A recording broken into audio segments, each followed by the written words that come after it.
नासिक कराची में grand health alliance से सॾ ते चौथे ॾींहुं बि एहतजाज जारी आहे। सिंध सेक्रेटरीट खां वज़ीर आला हाउस तरफ़ वधण खां रोकण ते मुलाज़िमनि ऐं पुलिस एहलकारनि विच में छिकताण वारी सूरतहाल पैदा थी वई आहे।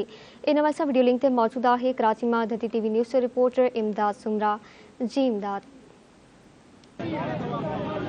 जी बिल्कुल हिन वक्त जो है असां मौजूद आहियूं शाइन कॉम्प्लेक्स ॿाहिरां जॾहिं गुज़रियल 3 ॾींहंनि खां ग्रैंड हेल्थ अलायंस पारां मुतालबे जी मञता लाइ सिंध सेक्रेटरी ॿाहिरां धरणो हणी वेठल हुआ। जॾहिं हिन वक्त ग्रैंड हेल्थ अलायंस पारां पंहिंजी मुतालबे जी मञता लाइ वज़ीर आला हाउस तरफ़ वञी रहा हुआ त पुलिस मथां कटी पई आहे।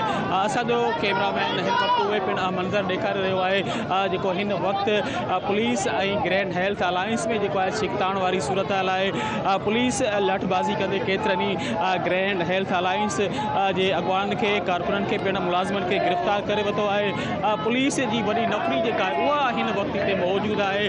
पुलिस लठ बरदार हिते पहुतल आहे।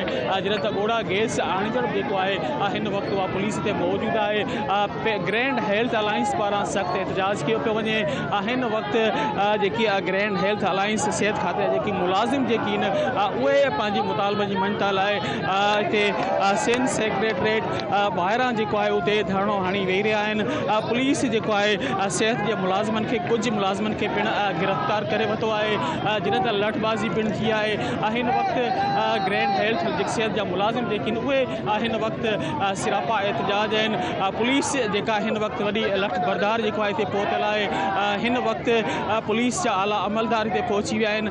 जॾहिं त SSP ॾखण DSP SHO समेत जेको आहे हिते पहुची चुका आहिनि। कैदियुनि जूं गाॾियूं जेकी हिन वक्त पहुची चुकियूं आहिनि जिते सेहत जे मुलाज़िमनि खे उन्हनि कैदियुनि जी गाॾियुनि में जेको आहे सो विझी मुख़्तलिफ़ थाणनि ते मुंतकिल कयो पियो वञे।